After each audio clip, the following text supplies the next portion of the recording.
Marwar bulletin देखने वाले सभी दर्शकों को चंद्रमोहन कल्ला का नमस्कार। राम राम, निखम्मा गणिसा। राजस्थान की राजनीति अब उस स्तर पर पहुंच गई है जहां आर और पार के साथ में राजभवन और मुख्यमंत्री आमने सामने हो गए हैं।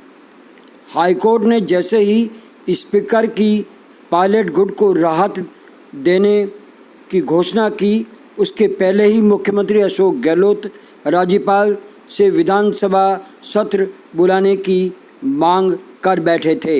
हाईकोर्ट ने सचिन पायलट गुट को राहत देते हुए स्पीकर के नोटिस को खारिज कर दिया, लेकिन मामले को सुप्रीम कोर्ट भेज दिया है। इसके बाद अशोक गहलोत ने राज्यपाल से समय मांगा, जिसकी उन्होंने आनाकानी की, तो गहलोत ने मीडिया से कहा कि राज्यपाल उन्हें समय नहीं दे रहे हैं, जिस पर गवर्नर कलराज मिश्र ने गहलोत को 2:30 बजे विधायकों के साथ आने का न्योता दिया। सबसे बड़ी बात ये रही कि राज्यपाल के पास सभी विधायक स्वयं मुख्यमंत्री समेत 4 बसों में पहुंचे, लेकिन सबसे पहले ओसिया की विधायक दिव्या मदेरणा अपनी ही कार में वहां पर सबसे पहले पहुंची और मीडिया के सामने हाथ उठाकर अशोक गहलोत के समर्थन में इशारा किया।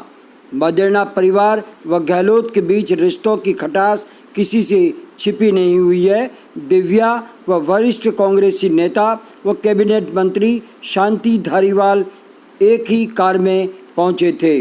बात ये उठती है कि आज तक ये कहा जा रहा था कि दिव्या मदेरणा सचिन पायलट गुट में है, लेकिन वो होटल में बाड़ेबंदी में अशोक गहलोत के साथ थी, तो फिर कैसे कह सकते हैं कि वो सचिन पायलट के साथ थी। वो मारवाड़ की इज्जत को दांव पे नहीं लगाकर अशोक गहलोत के साथ में सबसे पहले पहुंची।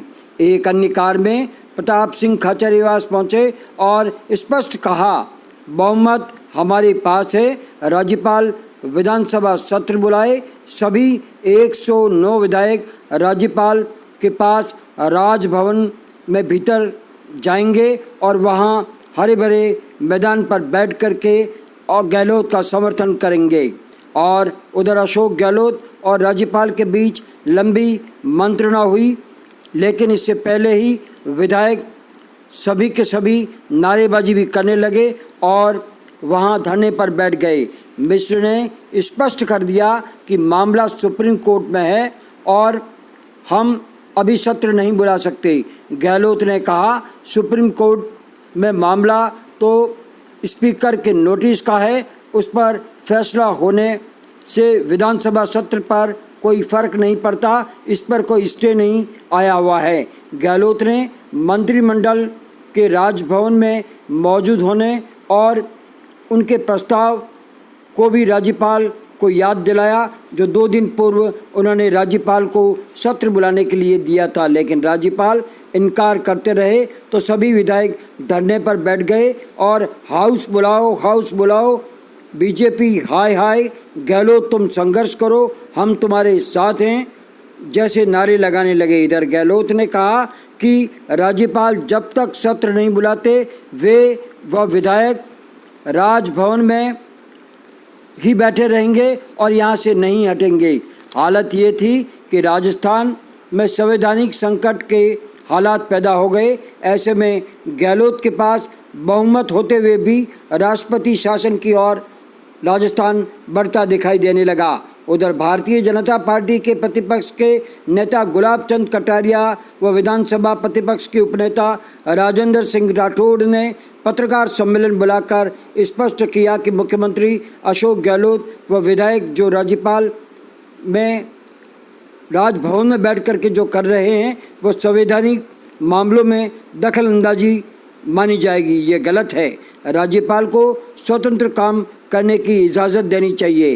हालात ये हैं कि राजस्थान ही नहीं, पूरे देश की कांग्रेस के संकट मोचक माने जाने वाले अशोक गहलोत पर इस बार अपनी कुर्सी बचाने के लिए खुद को दम लगाना पड़ रहा है और भारतीय जनता पार्टी की हर चाल को विफल करते हुए अपनी सरकार को बचाते हुए वे चलने लगे हैं। यहाँ ये भी बता दें कि ऐसे ही हालातों में अगर कोई दूसरा नेता होता तो इस समय तक सरकार गिर गई होती, लेकिन राजनीति के चाणक्य अशोक गहलोत ही थे जिन्होंने अपनी सरकार को अब तक इस संकट से बचाए हुए रखा है। उधर फिर एक प्रश्न कांग्रेस की हाईकमान की ढुलमल नीति पर सामने आता है। एक तरफ तो गहलोत अपनी सरकार व कांग्रेस की प्रतिष्ठा बचाने में लड़ाई लड़ रहे हैं, लेकिन राहुल गांधी, प्रियंका गांधी और सोनिया गांधी ने सचिन पायलट के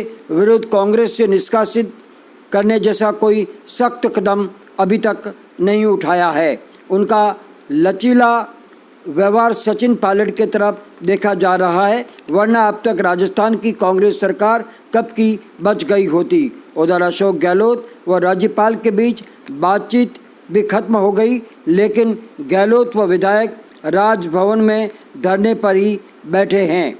इस मामले में कानूनवेता व पूर्व मंत्री कपिल सिब्बल ने कहा है राज्यपाल को तुरंत सत्र बुलाना चाहिए, इसका सुप्रीम कोर्ट से क्या लेना देना है। बहरहाल राजस्थान में संवैधानिक संकट है। राज्यपाल मिश्र पर आरोप है कि वे केंद्र के इशारे पर नाच रहे हैं। हैरानी इस बात की है कि राज्यपाल ने पहले ये कहा कि कोरोना महामारी है, वे सत्र नहीं बुला सकते, जब राज्यपाल राज्यसभा के चुनाव करा सकते हैं। मध्य प्रदेश में भी राज्यपाल ने विधानसभा सत्र कोरोना संकट के दौरान बुलाया और बहुमत सिद्ध करवाया, तो फिर राजस्थान में क्यों नहीं।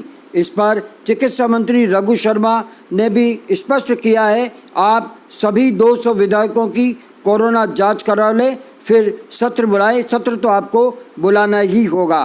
राजभवन में मुख्यमंत्री ने प्रेस कॉन्फ्रेंस भी की और कहा कि राज्यपाल को यह कह दिया गया है कि आप शीघ्र ही इसका निपटारा करें, विधानसभा सत्र बुलाएं, उसके पहले हम लोग यहाँ से नहीं हटते हैं। उधर प्रदेश कांग्रेस अध्यक्ष गोविंद सिंह डोटासरा ने कहा है कि पूरे राजस्थान में शनिवार को कांग्रेस जन जिला मुख्यालयों पर धरना और प्रदर्शन करेंगे। अब बात जोधपुर की करें। जोधपुर में नर्सिंग कर्मियों ने अपनी मांगों को लेकर मेडिकल कॉलेज में प्रदर्शन किया। प्राचार्य ने उनकी मांगों पर विचार करने का आश्वासन दिया है। नर्सिंग कर्मियों को 4 माह में वेतन नहीं मिल रहा है। कोरोना बचाव के लिए गांवों में बरती जा रही लापरवाही को देख करके जिला प्रशासन ने सख्ती बरतनी शुरू कर दी है। लूनी के धुंधड़ा में बिना मास्क पहने दुकानदारों व सड़कों पर घूमने वालों के विरुद्ध चालान काटे गए हैं। व्यापारियों का मोहल्ला में विजिलेंस कर बिजली चोरी करने वाले डिस्कॉम कर्मियों ने जब वहां पर धरपकड़ की तो उनके साथ में जमकर के मारपीट हुई, जिसको लेकर के डिस्कॉम कर्मी आक्रोशित हो गए और बीएमएस व बेजोड़ ने संयुक्त रूप से न्यू पावर हाउस में प्रदर्शन करके इसका विरोध दर्ज कराया और सुरक्षा की मांग की है। 6 साल बाद फिर भारत में आईपीएल नहीं होकर के यूएई में 19 सितंबर को होने जा रहा है। पहली बार में बिना शोर के ये मैच खेले जाएंगे और चौके छक्कों की बौछार होगी। 51 दिन तक चलने वाले इस महाकुंभ में 8 नवंबर तक आपको 60 मैच देखने को मिलेंगे। केंद्रीय मंत्री गजेंद्र सिंह शेखावत के कांग्रेस की सरकार को गिराने के षड्यंत्र में शामिल होने के आरोप के चलते कांग्रेस के हाउसिंग बोर्ड कार्यकर्ताओं ने उनके विरुद्ध प्रदर्शन किया है और उनका पुतला भी फूका है। इसके साथ ही हमारा आज का ये समाचार बुलेटिन यहीं समाप्त होता है। अगले समाचार बुलेटिन के साथ फिर हाजिर होंगे, तब तक के लिए हमें आज्ञा दीजिए। जय हिंद।